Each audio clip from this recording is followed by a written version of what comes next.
cannons. Day after day, iron shot slammed into stone, sending clouds of dust and splintered masonry into the air. The sky darkened beneath layers of smoke, and the sound of explosions blended with the screams of the wounded and the desperate prayers of those trapped inside the besieged city. When the defenses finally collapsed and the Janissaries poured through the broken gates, it marked the beginning of one of the darkest chapters in Ottoman expansion. For the women of the defeated warriors, their fate was sealed the moment the city fell, a fate shaped by practices so brutal they shocked even by the harsh standards of the medieval world. What followed an Ottoman victory was never merely a military outcome. It was the activation of a meticulously organized system of human domination, a machine designed to transform living people into commodities. The women of the conquered did not simply face death or exile. Instead, they endured something far worse: the systematic erasure of their identity, dignity, and past, carried out through methods that revealed the most merciless face of Turkish expansionism. To understand the full magnitude of this horror, we must turn back to the heart of the Ottoman Empire at the height of its power, when Constantinople stood as the nerve center of a system that converted conquest into exploitation on a scale rarely seen before. The Ottoman approach to prisoners of war was not the result of chaos or uncontrolled savagery. It was state policy, carefully constructed, legally justified, and administratively enforced. Rooted in Islamic jurisprudence and refined through imperial governance, the system regulated every aspect of a captive's fate. Central to this structure was the concept of sabaya, women captured during warfare, whose lives became legally bound to their conquerors. Under Ottoman rule, this concept was not applied loosely or sporadically. It was implemented with chilling efficiency. When a city was taken, the first act was not uncontrolled looting, but human classification. Specialized officials moved systematically through the streets, separating men, women, and children into rigid categories. Men were typically executed, ransomed, or forced into labor battalions. Children were earmarked for future indoctrination or servitude. But for women, a different and deeply degrading process began, one that reduced them to economic units within an imperial marketplace. Each woman was subjected to an evaluation that determined her monetary and functional value. Youth and physical beauty placed some at the top of this hierarchy. These women were set aside for high-ranking officials or reserved for sale in the slave markets of Constantinople. Older women, or those deemed less desirable, faced lives of grueling domestic labor or the most degrading forms of service. This selection process was conducted with the cold precision of a commercial transaction, devoid of empathy or hesitation. Ottoman physicians played a central role in this ritual of dehumanization. They examined the women as livestock, assessing health, reproductive potential, and physical attributes. Teeth were checked, skin inspected, limbs tested for strength. Those judged most valuable were marked and separated from the rest, their fate now tied to the highest bidders or the private reserves of the elite. This was only the beginning of a journey designed to obliterate everything they once were. The march to the slave markets became a form of psychological torture in itself. Chained together, packed into carts, or forced to walk hundreds of kilometers under armed guard, many women did not survive the journey. Hunger, disease, exhaustion, and abuse claimed countless lives before they ever reached their destination. For those who did arrive in major centers like Constantinople, Bursa, or Ankara, survival offered no relief. Their true suffering was only beginning. Ottoman slave markets were not improvised spaces. They were established institutions governed by rules, regulations, and even systems of buyer protection. The largest of these stood in Constantinople, in the district of Eminönü, a place where human lives were openly traded under the watchful eye of the state. Captured Christian women were displayed as merchandise in what amounted to living storefronts. Potential buyers were encouraged to inspect them thoroughly, checking teeth, testing muscle tone, and observing posture and demeanor.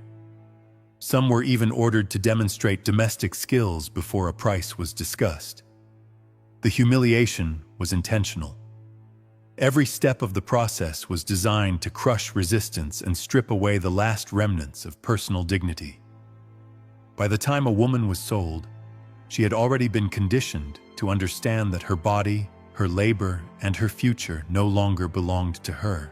For the youngest and most attractive, the destination was often the Ottoman harem, a fate surrounded by myths and romanticized fantasies in later literature.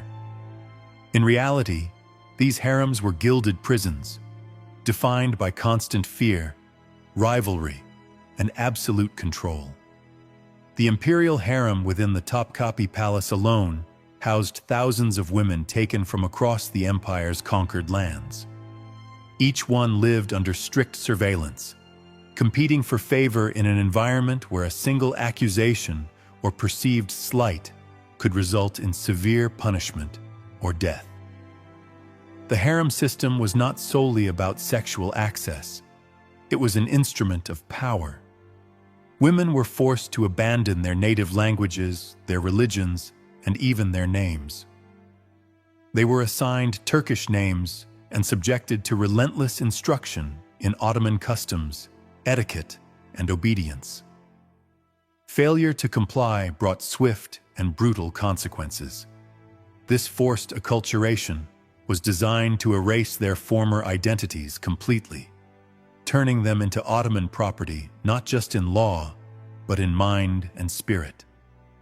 Those who resisted conversion or refused to submit faced punishments engineered to break the human will. Deprivation of food and water, prolonged isolation in dark cells, and repeated physical beatings were applied with methodical regularity. Many women, unable to withstand the psychological pressure, suffered mental collapse. Some attempted suicide, seeing death as the only remaining form of escape. What makes this system particularly disturbing is its bureaucratic precision. Every captured woman was recorded in official registers. Scribes documented her origin, age, physical condition, skills, and estimated value. These records formed vast archives of human misery, serving administrative needs while also symbolizing the Sultan's absolute authority over conquered populations. Lives were reduced to entries in ledgers, suffering transformed into data. For women connected to prominent enemy figures or cities that had resisted fiercely, the Ottomans reserved especially cruel forms of punishment. Wives of defeated commanders were often forced into the service of the very officers who had destroyed their families. This calculated humiliation was intended to shatter any lingering spirit of resistance, sending a clear message. No status, no nobility, and no lineage could protect against Ottoman retribution. And this was only one layer of a system that extended far beyond conquest itself, into economics, reproduction, and the reshaping of entire societies. Beyond humiliation and forced servitude, the Ottoman system contained a deeply calculated economic dimension. Captured women were not only exploited for labor or sexual control, they were also seen as instruments for producing future property. Children born to enslaved women automatically belonged to their owner, regardless of the father's identity. This policy ensured the creation of a self-perpetuating class of servitude, one that reproduced itself across generations. For the mothers, this reality added another layer of psychological torment. They were forced to raise children they could never truly claim as their own, fully aware that at any moment those children could be sold, gifted, or reassigned without warning. Motherhood, once a source of identity and meaning, was transformed into a tool of the system. Affection became a liability. Love became dangerous. Many women lived in constant fear, knowing that emotional attachment could deepen their suffering rather than relieve it. Some deliberately distanced themselves from their own children, not out of cruelty, but as a desperate act of self-preservation. Forced religious conversion was another pillar of Ottoman control. Christian women were compelled to convert to Islam through ceremonies that bore little resemblance to genuine spiritual transformation. These rituals were often public, coercive, and deliberately humiliating. Refusal was not tolerated. Women who resisted faced escalating punishments, beatings, starvation, prolonged confinement, until compliance was achieved. Once converted, they were legally barred from returning to their former communities, even if escape became possible. Conversion severed the last formal ties to their past lives, sealing their isolation. The psychological impact of this system was profound and enduring. Accounts from women who later escaped or were freed describe trauma that followed them for the rest of their lives. Many struggled to remember their native languages after years of enforced silence or foreign instruction. Others found themselves unable to practice their original faith, having been conditioned to associate it with punishment and danger. Even after returning home, they often felt like strangers among their own people, carrying memories that could not be shared or understood. The Ottoman system did not merely enslave bodies, it dismantled identities. It restructured how women understood themselves, their relationships, and the world around them. In many cases, survival required emotional numbness, a retreat inward that left deep scars long after captivity ended. Resistance did exist, though it was rare and extraordinarily dangerous. Constant surveillance, informants, and brutal reprisals made organized defiance nearly impossible. Still, some women attempted collective escapes, coordinating in secret and relying on stolen moments of trust. Others chose quieter forms of resistance, refusing food, deliberately working slowly, or sabotaging tasks when they could. A few managed to send hidden messages to surviving family members, smuggled through sympathetic intermediaries. When such acts were discovered, punishment was swift and public. Executions, floggings, and prolonged torture were staged as warnings to others. These spectacles were not only about discipline, they were performances of power, designed to reinforce the idea